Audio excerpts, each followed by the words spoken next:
Fala nação, chegando para mais um vídeo aqui no nosso canal. Vamos falar sobre o trabalho do nosso treinador da comissão técnica, Vitor Pereira. Falar um pouquinho do que aconteceu no Fla-Flu, no primeiro jogo da decisão, e como esse trabalho pode se desenrolar no restante do ano. Para muita gente não foi o ideal, outros acham que é um caminho. Vamos tentar entender aqui, né, qual a melhor solução para o Vitor Pereira, se ele teve uma boa ideia, se ele teve uma boa estratégia ou não teve. Vamos lá, vamos debater. Eu sou o Vitor Tavares, você está no canal Urubus. Peço que vocês compartilhem aí o link do nosso vídeo, que deixem seu like, que é muito importante, comentem, discordando ou concordando, não importa, tá? Sou um apaixonado por futebol, pelo Flamengo, graduado em Educação Física, então sempre sonhei em ter um espaço para falar de futebol e do Flamengo, e aqui está o nosso espaço. Lembrando a vocês, quando nós alcançarmos 3.000 inscritos no canal, teremos aí sorteio para a galera, tá? Alguns brindes. Então preciso que vocês divulguem demais esses vídeos. Vamos lá. Vitor Pereira enfrentou Fernando Diniz. Não foi a primeira vez. Já pelo Corinthians em 2022 usou uma estratégia parecida e eliminou o Fluminense da Copa do Brasil. É verdade que não conseguiram ganhar deles no Brasileiro, mas eliminou da Copa do Brasil. E agora, mais uma vez, 2 jogos pelo Flamengo esse ano.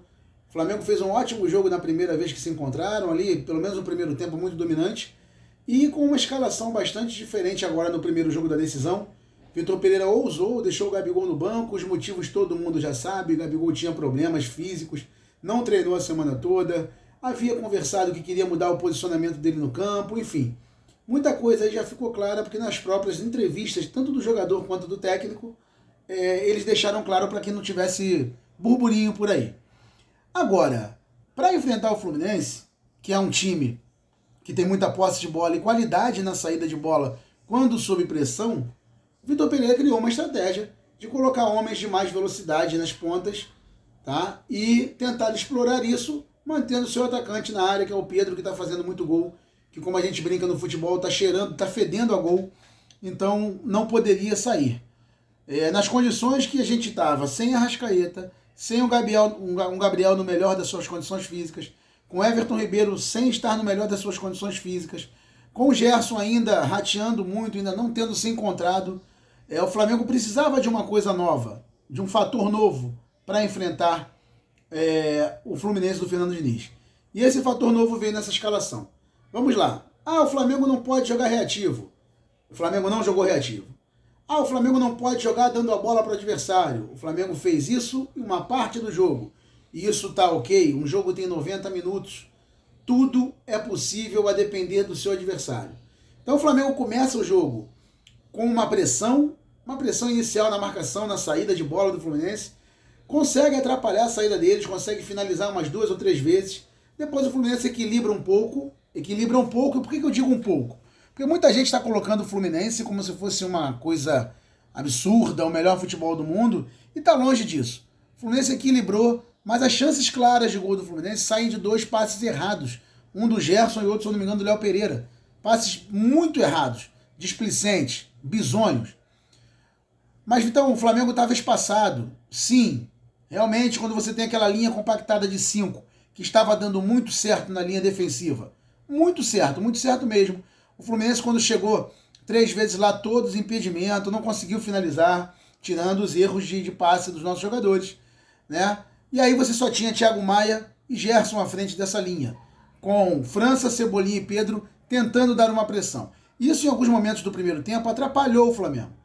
No início deu certo, a pressão funcionou, mas como o Fluminense também tem qualidade de saída, e quando eles passavam por essa primeira linha, encontravam uma dupla de volante que isso ficava meio sobrecarregado. Gerson e Thiago Maia. Os jogadores tinham que voltar a fazer essa transição defensiva com mais velocidade. Na parada técnica, o Vitor Pereira já começou a mexer no time. Com certeza corrigiu o Cebolinha, com certeza corrigiu o Matheus França. Eles começaram a recompor mais para formar uma segunda linha com 4, onde o Flamengo acabava defendendo com 5-4-1. No segundo tempo isso ficou mais claro ainda, porém o Flamengo faz um gol logo no início. Então a partir dessa parada técnica, o Flamengo meio que equilibra o jogo de novo com o Fluminense.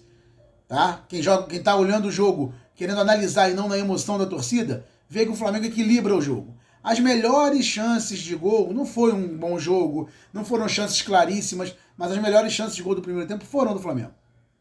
E aí começa o segundo tempo, o Fluminense tenta ali uma pressão, modifica um jogador, coloca o Pirani e tal, E aí o Flamengo, com o seu melhor jogador em campo, com a melhor arma que o Vitor Pereira tinha, chega ao gol, que é o Ayrton Lucas. O Ayrton Lucas subindo muito, dando profundidade. O Ayrton Lucas é um jogador que vem jogando muita bola desde o início do ano. Então o Ayrton Lucas acaba chegando, pisando na área e finalizando. Ele que é um jogador que costuma chegar na área e tocar. Tanto que sai o segundo gol, onde ele arranca, rompe as linhas de defesa e cruza para o Pedro. Então o Flamengo faz modificações.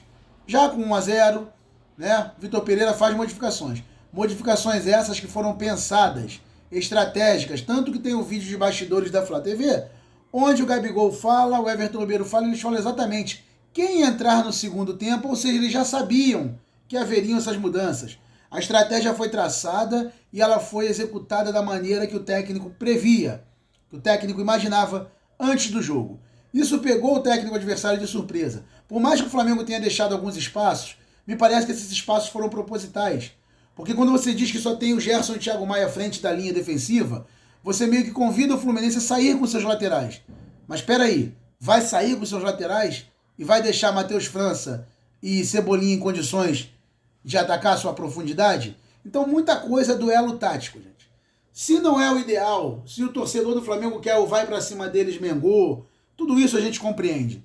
Mas também tem que compreender que um treinador trabalha conforme o próximo jogo, conforme o próximo adversário. Então, não entre na pilha que a mídia vai começar a soltar que fulano tá barrado, que Gabigol tá barrado, que Everton Ribeiro não presta, que o Arrascaeta quando voltar vai ter que jogar. É claro que o Arrascaeta quando voltar vai jogar. É claro. Porém, não tinha Arrascaeta.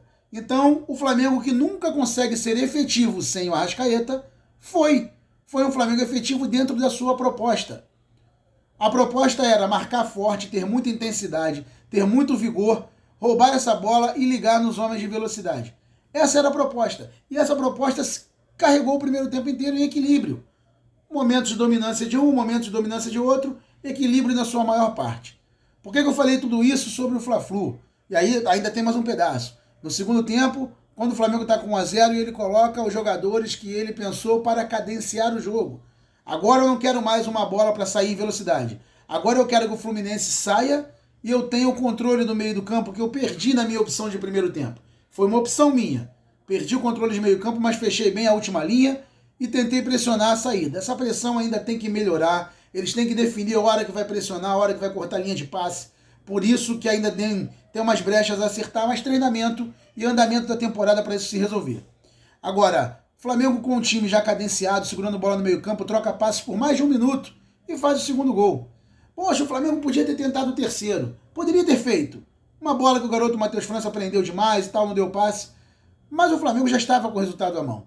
Não precisava se arriscar numa bola qualquer, numa bola vadia, o Fluminense acabar diminuindo o placar e equilibrando mais essa decisão. Que para mim, com toda a humildade do mundo, está resolvida. O Fluminense, os clássicos são muito parelhos, dificilmente está acontecendo o resultado de 2, 3-0, de 3-1, 4-1, dificilmente. Não vejo isso acontecendo no próximo domingo.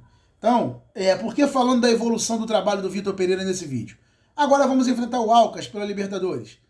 E obviamente o Flamengo não vai jogar dando a bola para o Alcas. Então, isso mostra que há variação. Há variação de esquema de um jogo para o outro, há variação de esquema dentro do mesmo jogo, há variação de escalação conforme o meu adversário. Então, se isso não é trabalhar, se isso não é entender futebol, eu não sei mais o que é. Agora começa a pipocar lá da Turquia a notícia que o JJ está saindo, que o JJ está saindo tá sendo demitido, e aqui a gente, ao invés de desfrutar de um título, de um possível título, de uma vitória num clássico, de começar a ver que o Flamengo está começando a tomar a forma, sabe? É só analisar o desespero nas mesas redondas por aí. Até sábado o Fluminense era o Manchester City, o Flamengo não era nada. Depois de sábado, o Flamengo se encontrou, o Flamengo é isso, o Flamengo é aquilo, o Vitor Pereira já é melhor que o Dorival. Então, é só analisar. A gente não precisa sair por aí seguindo essas coisas que jogam sobre o Flamengo. E muito menos os do contra.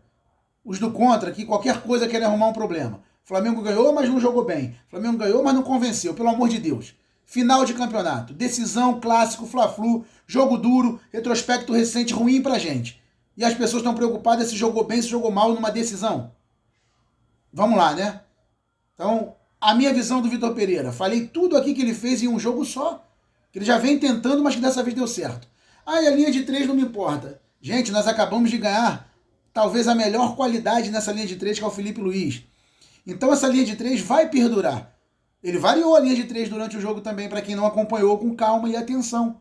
A linha de 3 também virou uma linha de 4 quando o Felipe Luiz entrou. Ele ora saía na linha de 3, ora saía como uma dobradinha pela esquerda, principalmente depois da expulsão do Samuel Xavier. Isso mostra que o treinador tem leitura de jogo, sabe dos seus esquemas, sabe variar os seus esquemas. Não é um qualquer. Então, lógico, tem sempre um engraçadinho que faz um comentário, não ofendendo, não xingando, ok. Mas tem sempre um engraçadinho que vem com um comentário completamente raso e vazio, né, de que, tá, o VP é bom sim, deixa ele trabalhar, não tem argumento. Então, o tema aí do nosso vídeo é esse mesmo. Vitor Pereira é um bom treinador, deixa o homem trabalhar.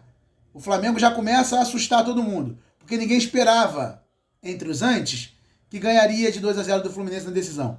Incrivelmente colocaram o Fluminense como favoritaço. Teve TV aí que o programa fez o cara a cara e deu 9-3 pro Fluminense. Eu imaginei que no Fluminense só tinha craque. Não sabia se estava enfrentando o Fluminense ou o Real Madrid. Confesso que não. Então isso tudo, dor de cotovelo. A galera de São Paulo não aceitou muito bem. O Vitor Pereira escolheu o Flamengo. E implantou esse monte de problema no Flamengo e nossa torcida acabou comprando. Tá na hora de acordar e se livrar disso. O Flamengo é favoritaço. Favoritaço, tanto em Libertadores, quanto em Copa do Brasil, quanto em Brasileiro. E o Carioca, mesmo eu não fazendo tanta questão dele, tá aqui, debaixo do braço. Comenta aí, dê a opinião de vocês, discorde, concorde, se possível não xingue, né? Agora, like, dislike, compartilhamento, eu preciso muito disso para ajudar, tá certo? A meta são 3.000 inscritos no canal até o meio da temporada. São 2.400 e pouquinhos hoje. Conto com vocês. Saudações.